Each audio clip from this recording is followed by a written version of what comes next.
place you're working for now, it's like, what was this quote? Fear Moving from fear to love.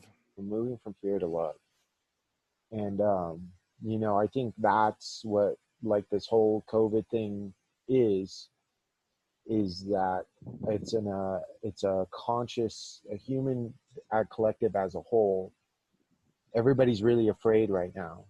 Everybody's really scared. They don't know what's going on. They don't know what's happening. There's people out in the streets rioting. I get scared sometimes, and when that happens to me, I start breathing.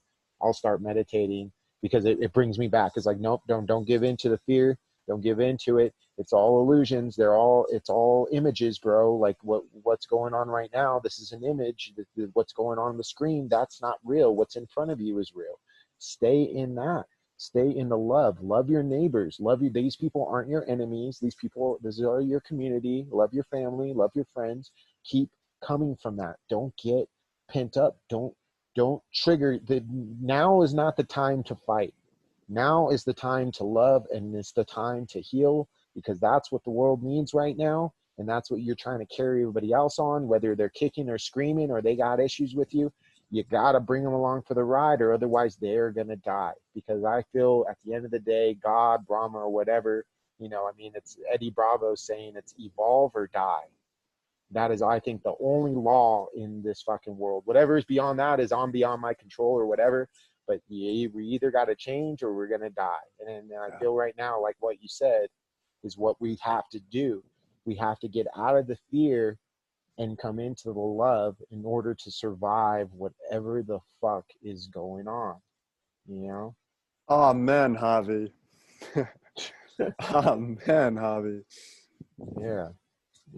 And we fucking need that, man. And that's why like last week I had to take a break off of fucking social media because like I feel like, I don't know if I'm like as an American, like we're a Manchurian candidate, but I saw a friend of mine from Chico spreading this Antifa communist rhetoric, and it just set something off. I was like, listen, if you weren't my friend, I'd kill you. And then he's like, what do you mean? It's like, well, dude, you can't say stuff like that, especially here. And he's like, and it's like, I understand where you're coming from. I understand what you mean well. But listen, I've been to Cambodia. I've seen the killing field. I've seen rows and rows of You've seen that, Javi? Yes, of fucking skulls, bro. You've seen that? Yes. What Pol Pot did. I've seen what happened in that country. Seen that? Bro. Dude. And then you don't even have to see that. If somebody goes to Cambodia, which you do in Thailand, because you have to make visa trips. So let's say your visa's up for 2 months, you go to Cambodia, you go to wherever. So I went to Cambodia. I went to a few different spots. And one time when I forget what the fucking city I was in now. But it's like apocalyptic and cryptic. And like the oldest people, the average age of somebody is 50. What? Damn, you know why? Because Pol Pot killed everybody else. Oh. He murdered everybody, the engineers, the scientists, the teachers, all this, because they're bringing in a new age, a new wave, a new establishment. I mean, I get it. Tradition must be, there's things that we have to hold on to as a society that are the core that have gotten us to this point that we're at. And then there are some things that no longer serve us. Yes. Yeah. But the problem with things like communism to me is that it tries to get rid of everything. And when you're left with nothing, when you're left with no religion, when you're left with no understanding of education or nothing, it creates a void. And that void always leads to nihilism, right? And nobody gives a fuck about each other. Nobody gives a care. Terrible things happen. Cambodia now is thriving. It's becoming a better place. But for a while, some creepy shit was happening there. Some very creepy and dark shit, because nobody has an understanding of morality. Nobody's educated. The city is falling apart because all the people that understood how to manage it and engineer all the sewage system, they're all dead. Wow. So when I hear people start saying that, and yes, there are things that need to be changed. Yes, police brutality is a problem. Yes, is the government corrupt? Abso-fucking-lutely.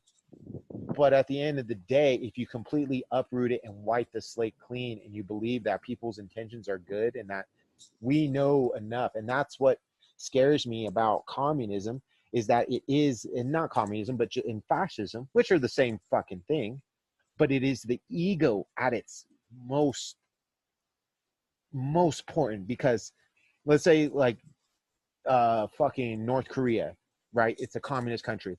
Our beloved leader is never wrong. Our beloved leader played a golf game, and he made a hole on one in every one of them. But as American, we know that's bullshit. Our economy is the best. Our military is the best. Nothing can change it. So when you're under a totalitarian state like that, your ego is so strong. There's no COVID cases. Why are there no COVID cases? Oh, because they shoot anybody that possibly has the COVID case, so they kill them. They just off them. You know, that's egotism at its maximum. Fascism at its maximum is the ultimate human ego at its control. I can never be wrong. I am at the top of this pyramid. I will make the great leap forward. I will make this. And if anybody stands in my way, they are wrong, and I will just erase them from the history books. Not only kill them, not only kill their fucking family, I will erase them from history. Just like they're doing right now. They're taking down statues all over the world because they say it has something to do with slavery. No, you know why I think they should keep them up? To remind us of how we used to be and how we shouldn't be anymore. If you wipe its slate clean and say it never existed, it's going to come back.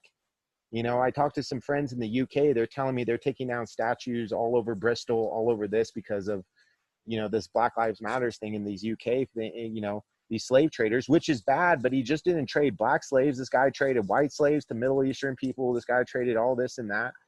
And then in a place like where we got rid of Muammar Gaddafi, that's originally that area before the colonial times, that's where they were selling slaves from. And you know what they're doing now that they completely wiped out and liberated this area? They're selling slaves again, bro.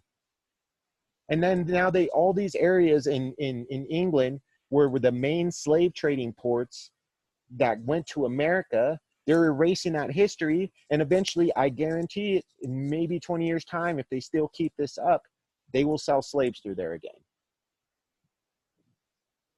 You know, it's like it's like, I see what you're talking about. It's like a very cyclical karmic cycle.